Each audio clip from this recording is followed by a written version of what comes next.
Could you please pronounce your name correctly for me? Yes, Marine Tanguy. And you are the founder of MTArt Agency, correct? Correct, yeah. Now, how did you even get into being creative? Were your parents creative? Like, how did you sort of come to the path of all this? I mean, I think for me, it's a very long story now. So my mum was a primary teacher, my dad is a sport teacher. And I grew up on an island where there's not much art whatsoever because it's an island. I don't know if I grew up creative. I think my mum was really keen on me reading. So I definitely read loads. And I think that definitely helped my imagination. I was very much someone who had, I guess, visual narratives that she imagined and I wanted to see, in a sense that I was very good at imagining the world I wanted to see and live in. And I would trust my instinct to kind of want to be part of that, which sounds very, I guess, not very concrete, but silly things that I've imagined a lot of my life. And I'm lucky that I've been able to kind of live it. And I guess I was just someone that was very kind of, I just listened a lot to it. So I just went on about it. So I studied literature philosophy at a university in France that's called the Prépa Hippocanian, which are cursus that's pretty known for the French system. And again, I studied this because I felt that this was where intellectuals would be meeting and the world I was to be a part of will be meeting as well. I didn't feel that was exactly what I got. So I changed again to the UK, where I was told that I could start working earlier and they could offer different paths. And after that, the story is much more of a CV. Like by 19, I was already running a gallery. By 21, I was director. By 23, I was earning one in LA because an investor approached me. Then I got poached, like very quickly from stages to stages.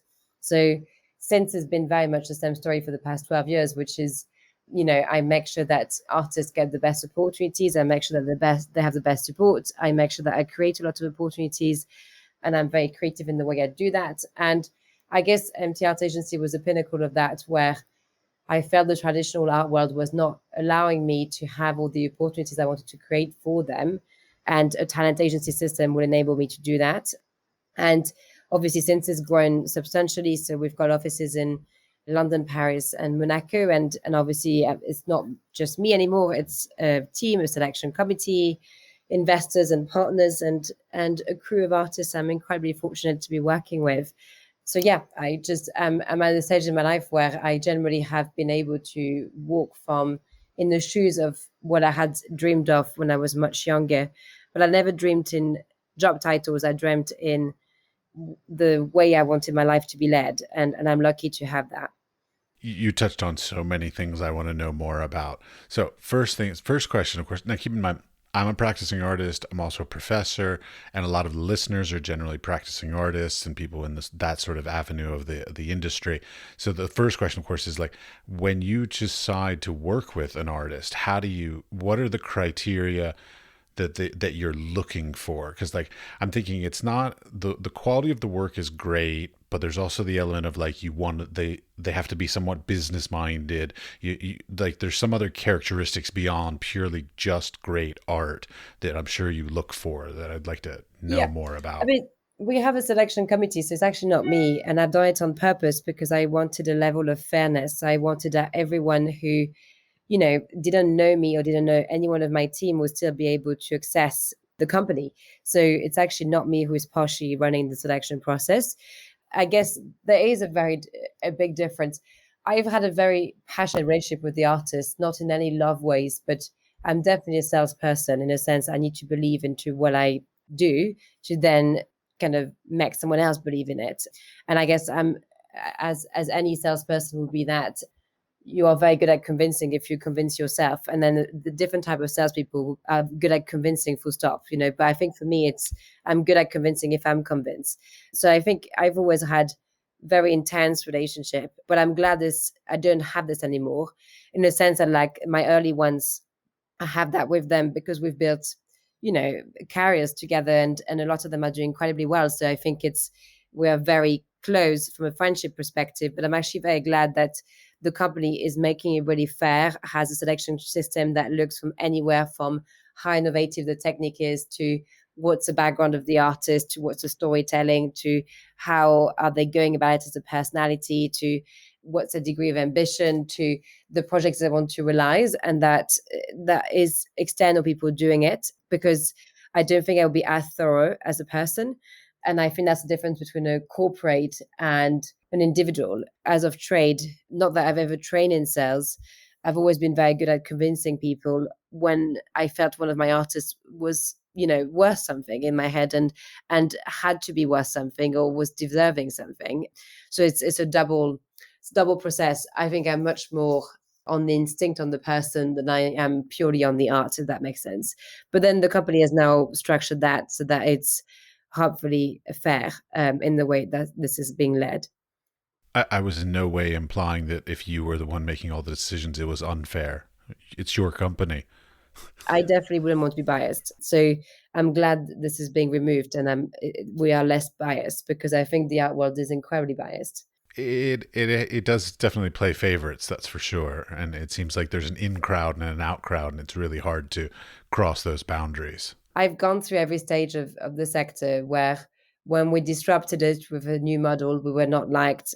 We're now back to being in and out constantly, because, like today, we're about to announce that we've sold to a major foundation for our artists, and we are, in and out. And I was with the V&A Museum this week. So I feel now I'm very moderated as a person. I see value in the way the sector is running. Equally, I see values in making sure it's being kind of innovated. I think I'm a middle-aged person, but I think I've come to middle-aged side of my career, where 12 years in, I have seen a lot of things. So, and also because we are doing well, I just want to make sure that as many people are backing my artists, and whether they're in or whether they're out, I want both of them. So I think, as a company, we are talking to both sides. We don't really have a favorite side. Well, one of the things that I find very interesting, and don't get me wrong, I want to make something really clear. I love your agency model. I think it's really amazing. Like, I grew up in a time and was trained in a time at what I believe was pre any of these kinds of agencies for artists existing. I'm 47. Yeah, I'm 47. And they just didn't exist. So like, it's one of the things where like, I wish these existed back then, because they didn't, or at least they didn't in America where I was raised. So anyways, all for what you do and loving it, supportive of it. I just want to learn more about it. So just to be clear on that. That's very sweet.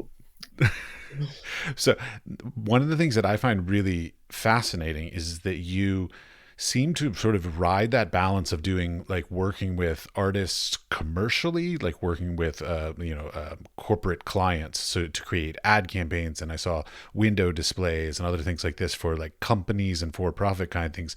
And you also seem to work with public art programs and cultural institutions. So like, you're able to take your artists both into sort of the commercial art world as well as the fine art world. Is that true? Is that right? Am I seeing it correctly? Yeah, it's really interesting. So I've had very academic studies in France, where people end up professors, politicians, or journalists. That is it in terms of my literature studies. And I've had then an exposure in Los Angeles, because I was lucky that an investor approached me when I was 22 to open my own gallery in LA. So which was much more like a marketing exposure, because I got to open a gallery with celebrities and the LA world, which was something very different to the intellectual world. And then I got to learn how to do business in the UK, which is, in terms of trade, also like a different kind of training. I guess as a person, I think, kind of going back to the idea of sales, I'm not a salesperson that could sell anything. I'm someone that could sell something that I truly believe in the same way that when we built MTArt, we built it on values. We were one of the first B Corp in the art world, and we had our ideas of what the ethics of the company would be, and as much as what the execution of the company would be. And in a weird way, a lot of my team is much more left wing than right wing, which is still something that would be quite rare for the sector we're in. And that's because there's a really clear understanding to the values of why everyone is in the system that we're in, and also therefore why the execution matters so much. And I think money here is a tool or a vehicle to make sure that the that everything can happen. And I think I'm very comfortable with that because I didn't come for money, and I know that economics are essential if you want to make anything happen in the world we're in. And I'm definitely not someone that's utopist about it. I think I'm more someone that generally wants change to happen, and so I'm more pragmatic about how much change one can generate. I mean, I'm really comfortable about the social values that we have. I'm very comfortable also about the fact that we are people who are incredibly excited when we close a deal, and yeah, we salespeople, I think, in that sense. But I think we are weird socially salespeople, which I think is quite rare for the sector we're in. But we are definitely, yeah. I mean, my company, every time a deal is closed on a daily basis or every 2-3 days, like it is a celebration. Like that's why we wouldn't be a foundation or a charity, because the people who work with me are excited for the growth of the company. And there is that relationship with finance. Equally, none of us could work with people or projects that we didn't feel were moral. So it's just, I think for me, that's what business should be. And so I don't think it makes us any saint. I think it's just, it's a nice quality of life. It enables us to, all of us, to wake up in the morning knowing that we are doing the right thing, but having a growth that we would wish for. So it's a very comfortable way to live, I think. Oh yeah, I mean, but are generally creative people are the worst with finances. We are like we don't like commodifying ourselves. Like, well, whatever snobby sort of fine artist people don't like doing that, and they're really bad at it. So to have a group of people, an agency that support an artistic practice sounds like magical to me. Like you all sound like some sort of great unicorn riding on a rainbow, kind of like never I don't know about happens. that. I think like the artists are working incredibly hard with us. I'm very cautious about what I say because even when we signed them, I don't want any false expectations. I think it was really nice. Like I remember writing the Christmas card at the end of last year and thinking there's not a single artist we haven't provided great opportunities this year. And that is something that I feel proud of because it's important that they all feel that way.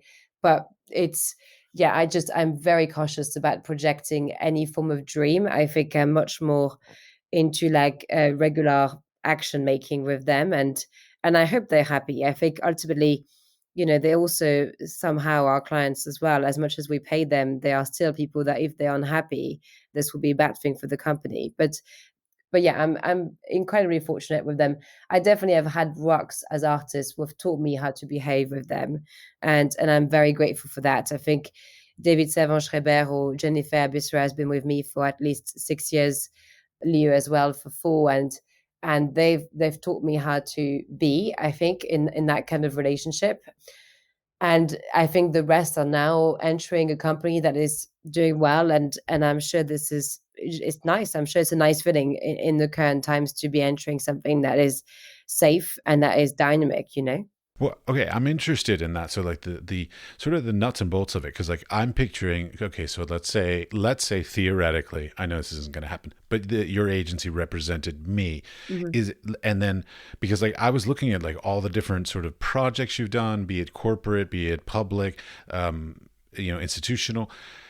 Are those things that like the institutions or the companies come to you and then you find an artist that fits them, or do the artists say, hey, you know what, I really want to work with this company, and then you pitch it to the company? Like how does that all I work? think the best way, I know it sounds mad because we are still in the fine art sector, but talent agencies have been around for a very long time. And in LA specifically, I was lucky to meet Michael Ovitz, who created CAA. And this is very much someone that emotionally I'm very tied to because he's the one that's opened up my eyes to that reality when I was very young.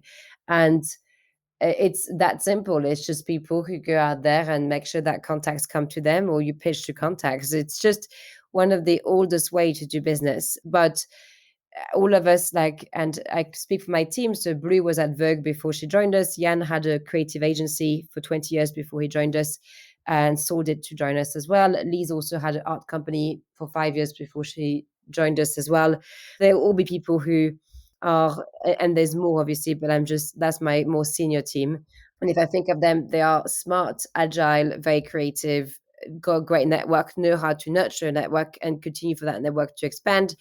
And they're very good on speed. So they know that if something arises an opportunity, they can close it fast. And they also just inspire trust, like, clients and artists trust them. Like if they say something, like you just, it's just done silly, but like, I think, I guess from a personality trade perspective, they can talk about money easily, they can talk about problems easily, they can talk about challenges easily.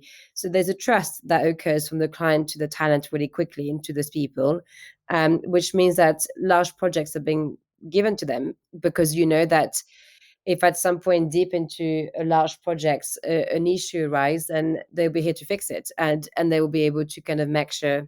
And I think that's the relationship I have with the artists. They trust us to handle the good and the bad, and my clients are the same.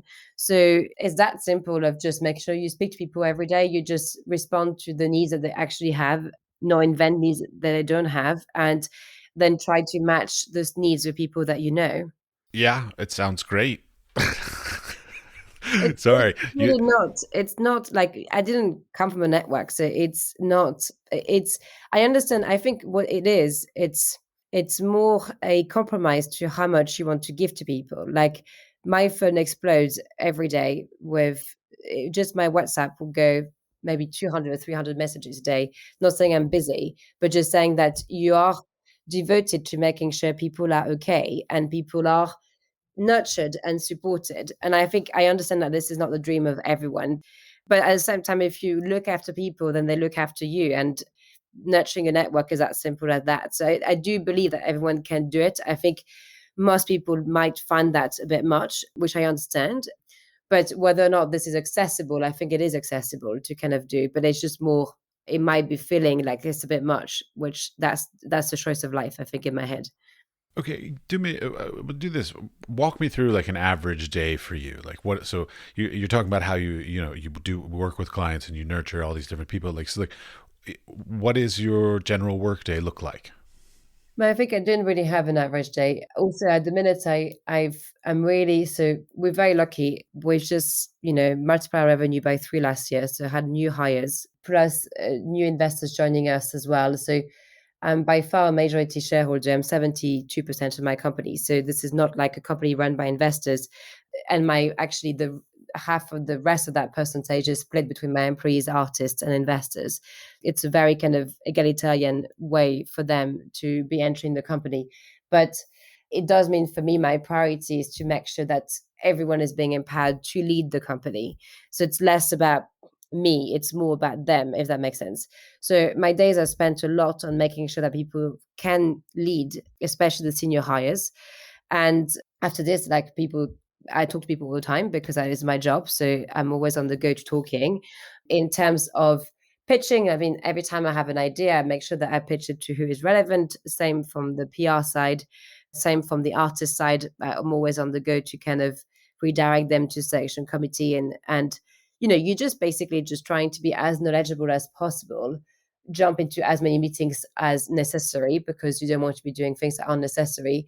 And then for me, my priority is absolutely that I'm known as a company that hire very smart people and the top of what they do. So I need to make sure those guys are really happy. And that is my top priority right now.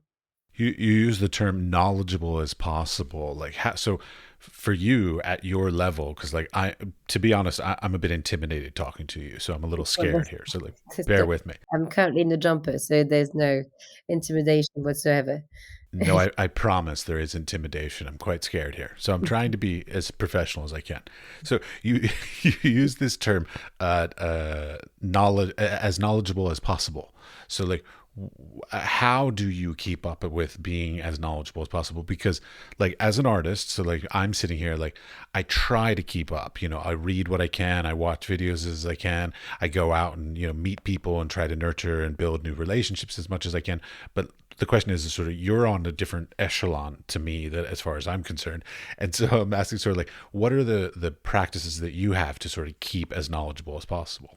I think what I'm very fortunate to have, I guess, as a personality is I have a mix of ADD, but also very good concentration. And I don't know how this landed, but it did land. And it means I can be in a room for 10 hours and apply something. But it also means that, like, if after now, like, I feel the meeting has gone around three times, I definitely have really edgy ADD. So I think my brain is capable, and that's something that's the biggest struggle for us entrepreneurs or artists is how do you do all the quick tasks really fast, and how do you make sure you leave time for the reflection and the long-term vision.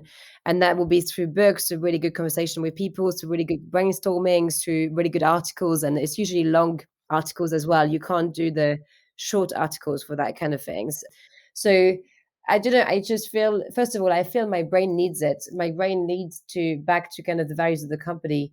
I need to understand the wider context and why I do things the way I do, because my brain needs to compute the reason the actions are being done that way. So I think I'm sure there's a bit of wiring there, but yeah, it's fortunate. Like it is, I'm able to really, like, this year there's a book that's being published from my side on our studies for visual diets, so how images impacts you and shapes you.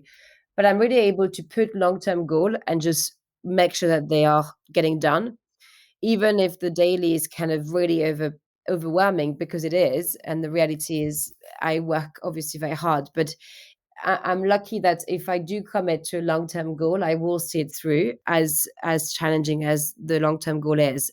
And I see books and I see learning and knowledge in the same pool of that. But I equally, like, my emails are quite abrupt and my WhatsApp are quite abrupt because my small tasks are being done in a very fast way. And I'm sure it would be much nicer sometimes to be drafting a 5-paragraph email, and that will be the much more civilized way to kind of go about a relationship or an ongoing conversation.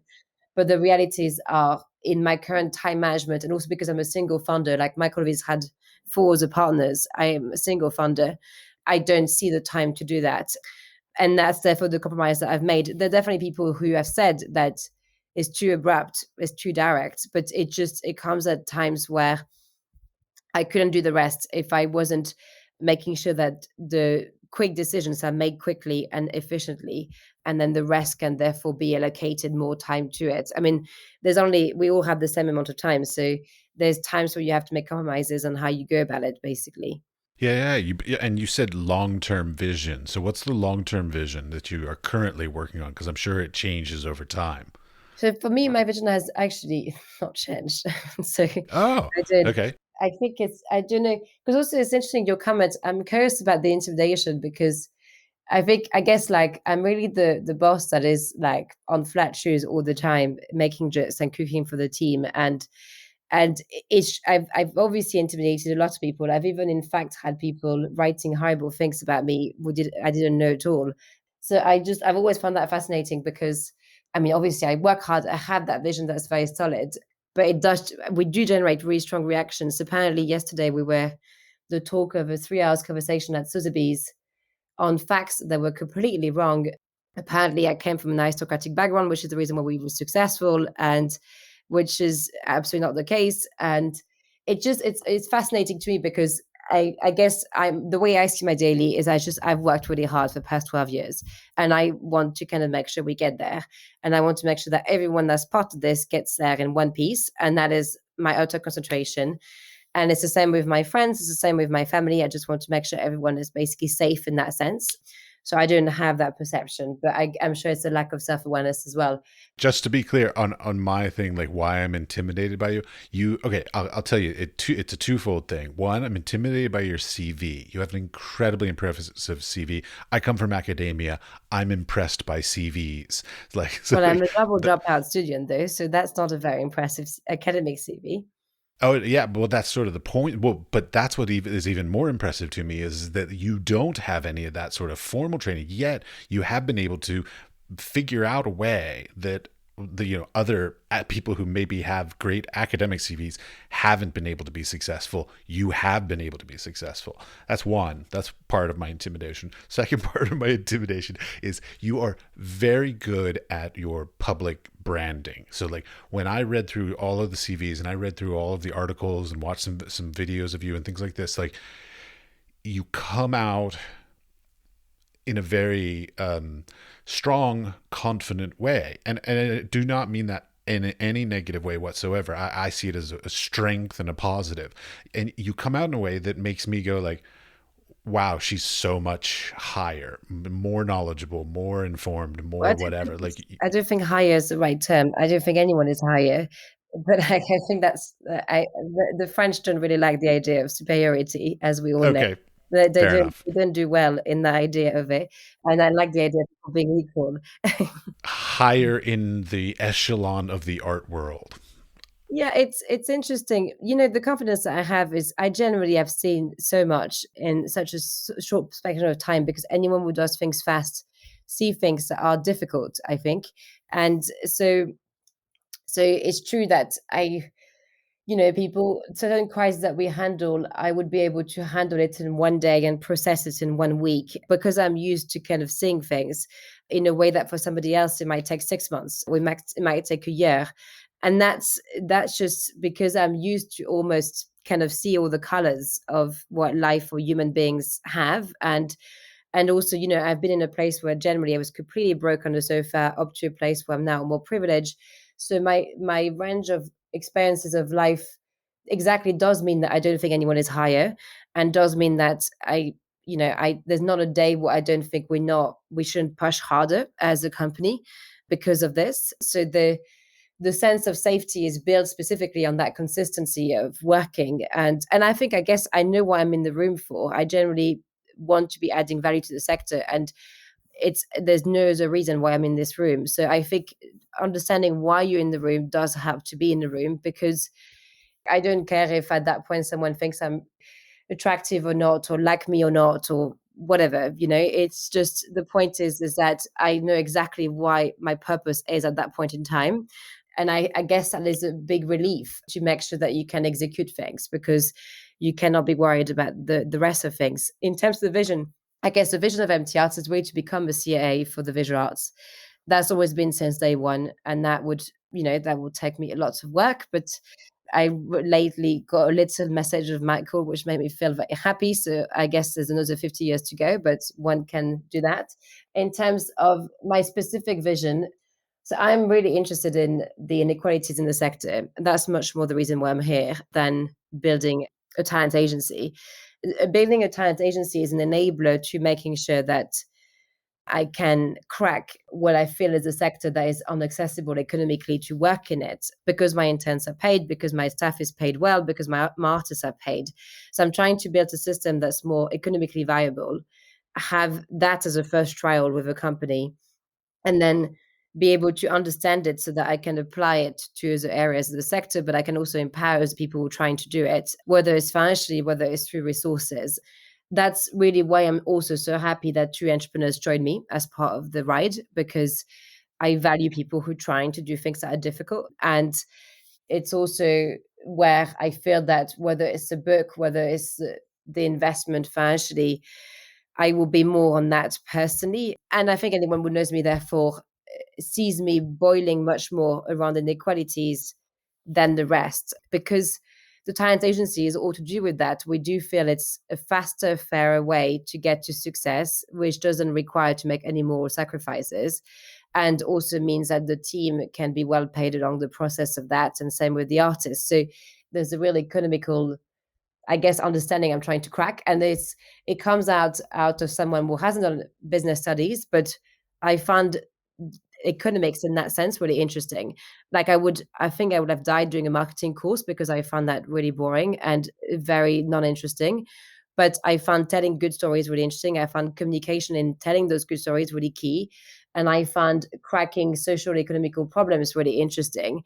But I think I come at it from more of a philosophical level, where I'm like, how can we make sure this happens? Even if it's not the easiest options, how do we make sure this is being enabled? I think it's more the way I come at it, more that I come at it on, let's study the market and let's see where the gap is. I think I've never been that company that had studied the gap and therefore created a gap.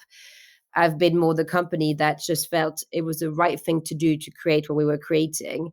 And we will make sure that it works for that reason. And look, in doing that, we have created a gap, but it's the other way to think about it. And I think it's further away from the business schools kind of thinking. It's more, I guess, a philosophy thinking towards it.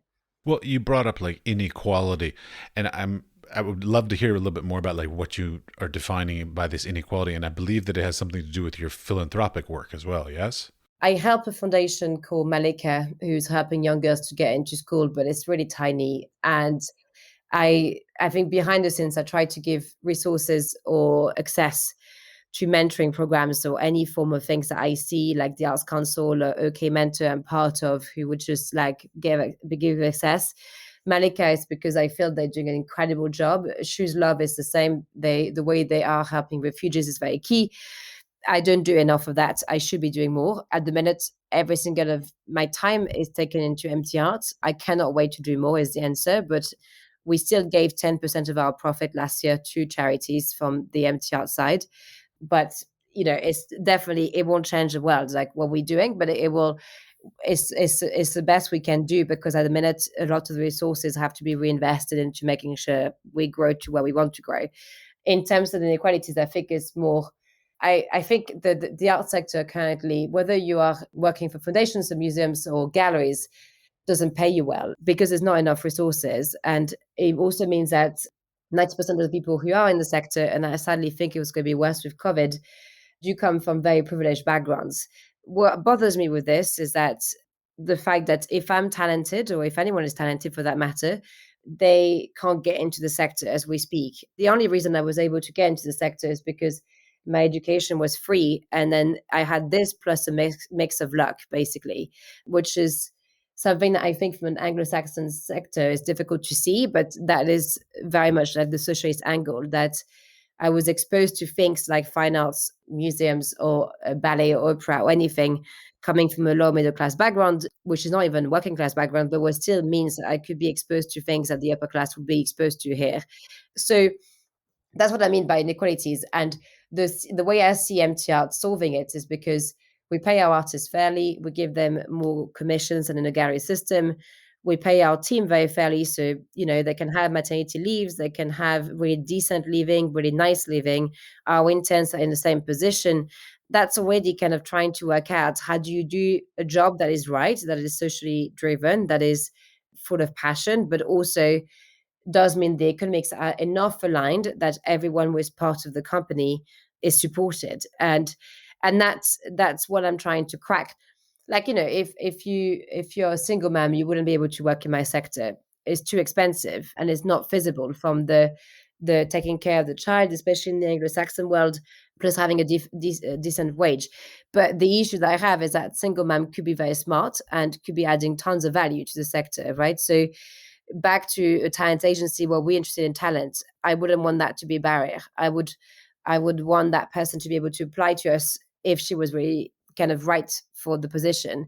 So that's what I mean by my interest in solving that inequalities, is how do we build business models that are resilient and sustainable, and means that they can include everyone at every level of their social backgrounds, because ultimately they do pay them well as well, and they enable them to therefore live on the job that they love doing. And that's not the case currently across the sector.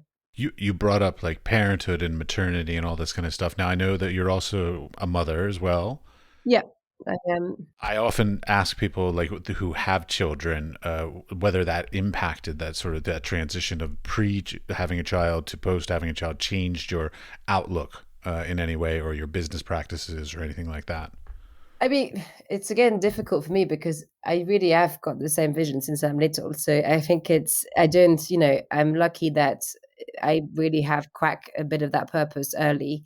And Atlas, my son, is just like, was born in an explosion of that purpose, because he was welcomed to maybe people who believe in that too and who are welcoming to him. I mean, at this stage in my life, we are beyond privileged. First, my partner has done 50% of the job with me. And that is already more than most women would have. Then I can afford to pay for nursery from Monday to Friday. Then I also have a company culture that's defined by me, whereby if at 6 p.m. we haven't finished yet working, my son can still be in the room and doesn't shock anyone coming back from nursery. So, I think in reality, I am in one of the most privileged section of having kids. And that is specifically what bothers me, is that it shouldn't be a privilege. And also I still I mean I didn't take maternity leave, so I would clarify this on that basis. I would want my employees to take maternity leave. I would never kind of say do not take maternity leave by all means. That's not the company I'm building. Yes. Okay, well you're about to actually see him because he's sick today. Oh, I hear the cough. I know. Oh, hello, Atlas.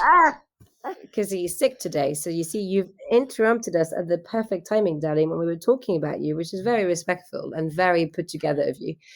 I'm aware, like, there's a great book about this called Culture is Bad for You, on how, frankly, all women who have kids drop out of my sector if they don't have support. Like, it's a terrible age. And it's just heartbreaking, I think. And the ones who are dropping now are the ones who were resilient enough to last for 10 years, but they were resilient enough with that anxiety that they wouldn't be able to make it work. So it's just depressing. And I'm still white and middle class. So it's not like working class with a form of diversity or anything like this, which will make it completely worse. Do you want to say something? He's very sick. Hi. He's Not feeling very interested. sorry for himself today, I'm afraid.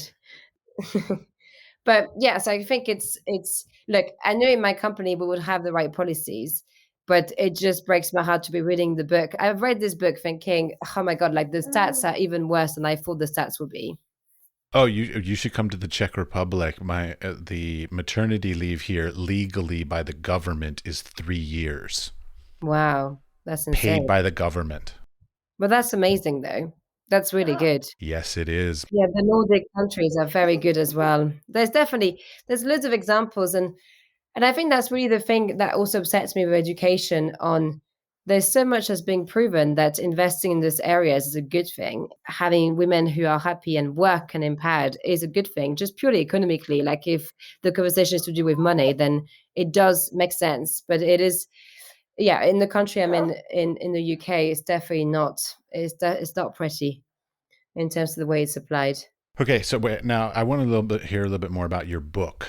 Has the book actually been published yet, or is it still No. scheduled to come out? So yes, so we don't know yet the exact date. We are editing everything at the minute, which is very painful. And the idea is to kind of very much have an awareness on how like how images impact you from like, the I'm sorry because I think come. You're gonna have to cut this.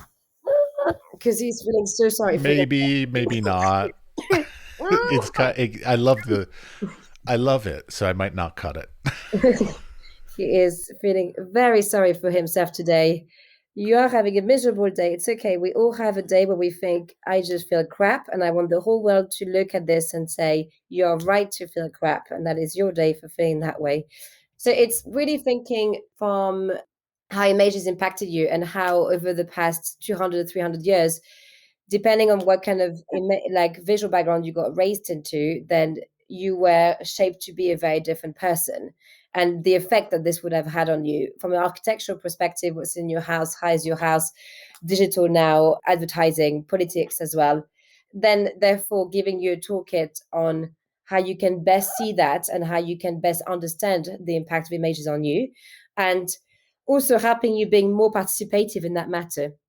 So, i.e., knowing what to do to participate in that conversation and how to make sure that you know that you can participate and have a voice that's being heard, whether it's digital and curating what you're looking at, whether it's public art and curating what's on your streets, but you have actually got a voice. Even if you have no means to have it, you will still have a voice. I mean, as long obviously as you have access to a phone, but even if you don't, then there's a level of public art that you could hopefully have a level of access to.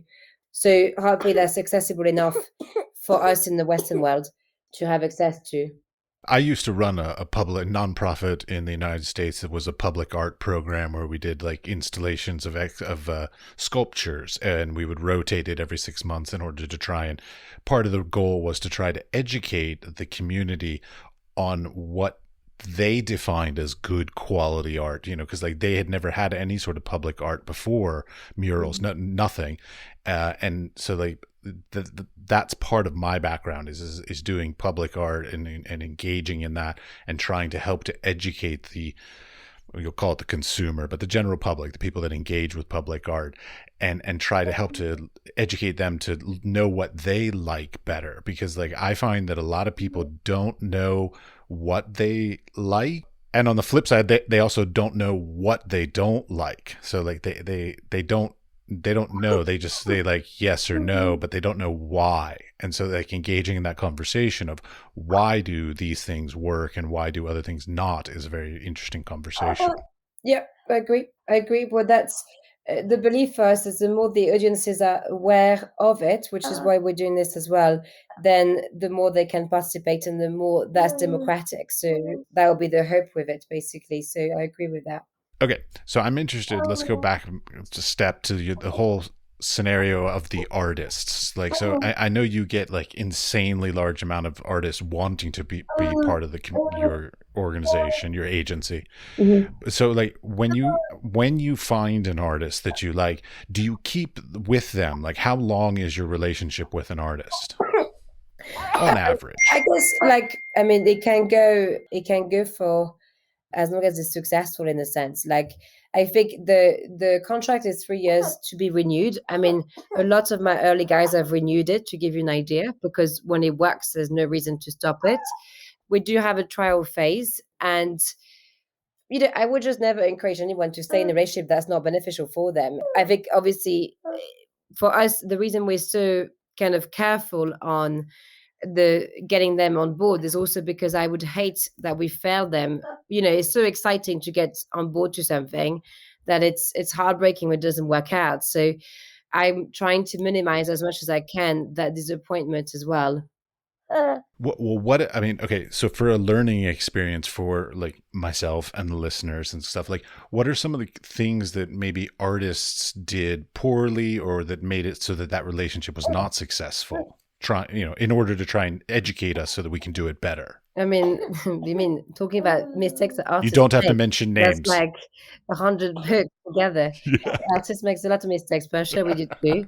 I mean, just as recently as this week, although they were very sweet because they felt very guilty. We have an artist group, so it's not that I shamed them, but I did jokingly said this was ridiculous, and the artists all responded with gift. It's okay. They all responded with gift, feeling very sorry for themselves because they felt very much like idiots. But they sent the wrong prices, and for four of them to a major foundation, and two of them made mistakes on their website that with the pricing not being the pricing they wanted, which meant that by the second it's out there on the internet, I can't retract what's being said. So we had to lower the sale because in the four cases, this was actually a lower amount, not a higher amount, which is very silly. It's a silly mistake, but it's not something we're going to fire them. I think it's lovely that they are working out and they're selling so much and that they have, discrepancy between their pricing. So that's more of a joke. I think the mistake that I see is people think they can do it on their own. They forget when success happen. I see them going on their own and it's a disaster because I think my job is like a ballet dancer. We have to pretend it's all easy to make sure the contacts come in to for the success to happen. And then the mistakes that can be done is always arrogance. But being pretentious or arrogant is always a mistake. And then they go out in the wild, they use some of the track record that was built, and then 6 months later it dies off, and then they struggle financially. And it's just silly because there was no need. But that's usually is bad advice from the network that they have, who do not understand the job that we do, and will tell them, oh, you could make more money if you did it on your own. But actually they forget that we have like 8 people on the go, so which is a lot of money as well. And it's just a degree of arrogance, and arrogance is never a good thing in my job, in their job it's not a good thing. I think the other thing is lack of communication or trust. It's like any relationship, really. That's always the most obvious one. It's normal. Like I manage people who are not utterly professionals. So I'm expecting this kind of downfalls. And frankly, like if that's the thing, if they do better without us, I'll be delighted because we also have works in our collection. So it'd be so much better than I think that kind of fail. I think failing for arrogance is silly. Failing because you've got an even bigger competitor than ours who's waiting with arms open, that's great. Like the works in our collection will rise, your profile will rise, the work we've done for your reputation will actually increase. Like it's a good story. Failing because you felt you were bigger than you were, that's just really stupid. And sadly, I've seen more that than the other way around. Because I think the ones that are actually successful understand how to get us on board with the bigger competitor as well. So they understand that they should get everyone on board for them and not divide because they're much smarter about it. So they're emotionally smart enough to make sure that everyone works for them, not that they divide and let people behind. So that's more who I think is successful. I think the people who never had success will certainly get exposed to it, sometimes makes the wrong decisions and make tons of wrong decisions. I'm definitely not judging it, but it's obviously a waste. It's a waste of resources. Okay, you said something in there that sort of made me think about what's the average age of the artists that you generally represent? Now we have a baby, actually, 25 up to 60 at the minute. Well, I would imagine that to be able to do the sort of the caliber of things that I've seen on your publicity and be able to be humble enough to like work in collaborative organization like what this sounds like, it would take a certain amount of maturity, because like I know in my youth I had made the mistake of being very arrogant in my youth, and as I've gotten older I hope that I've gotten more humble, though not so totally humble, but more humble. And so like I would imagine that older artists. No, it's actually, No. I really don't believe in age partially because I feel it's really just how you respond to things. And some people will have had tougher experiences to start with. Like Raven and History, my two youngest, are so calm and wise about it. Like Raven is a rock. Like she takes on the comments, the critics, she goes. Like she's currently just had a TV show secured and multiple sales, and she really is like pro. But Raven has had a lot of shit to get to the point she is in, and she's really young. So she has an understanding that this is tough and new opportunity is valuable. And actually the recent example of people being a bit silly were older because it was their first exposure to success still. I think your first exposure to success is still something that is surprising. It's still something that is new. So people respond in different ways, but it wasn't the youngest. I think it's also for me really depending on how good your support network is. People who have parents who are good advisors or partners who are good advisors, like relationships, like Aziko again was doing really well. His wife is such a rock. And she's also like super chill, very like she takes a lot of perspective in. Also good friendships as well, like healthy friendship, not obsessive, not like, intense, just like the ones that will give you what you don't want to hear as well. Those ones will be able to not make that mistakes. Sadly, the guys who just don't have that in place, it doesn't go well. And that I'm sure I speak on behalf of anyone that's in the talent sector. And then first the decision to how much they generate for us at that point. Because if you're a brat, then it comes to a cost where, first of all, no one wants to take care of you. So from the team, and so you really need to be at a level where you're sustaining another 10 artists for us to be like, okay, we'll make that effort, or then it doesn't work. Okay. Within that, then the thing that I started wondering about, okay. Okay. I've done commissions in my life for clients and for corporations and for private people and stuff. And as a general whole, I hate doing them, but that's because I think they were the wrong people, because they came to me and said like, hey, I love what you do, and I want you to do this thing that is nothing like what you do. So like, I guess the question is sort of like, how do you find that ability to connect the right artist to the right, let's call it, client's needs? I think we're lucky that we haven't had many of those experiences. I would make that decision completely upon the situation of the artist. If the artist is currently lacking finance and needs something to be boosting, I'll be more flexible for the client. And it will all depends on what is right, what is wrong. But we don't really have clients with that. I really love my clients. I actually feel that a lot of the time they are more flexible than my artists with them. So I don't really have people that I don't enjoy working with on the client front. I think I have a perfectionist artist, and it's not that they don't want to be flexible, that they just really have a clear vision again. So I'm used to that. I'm used to having two very headstrong people, but I think they implicitly have a lot of respect for each other. It's okay. I think we have someone who's really not in a great space. No. I hope he's just sick, right? Just like a No, normal it's not sick. COVID. He's just sick. Okay, good. But my God, you are making the world feel miserable.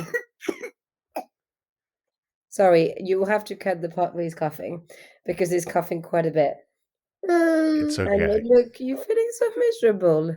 We can conclude it with one last question, which would be just what advice might you give to any sort of aspiring, either a business professional who might sort of want to go into the agencies, or artists that might want to work with agencies? On the artist front, is really research very well who you're approaching. I found that there's a lack of research.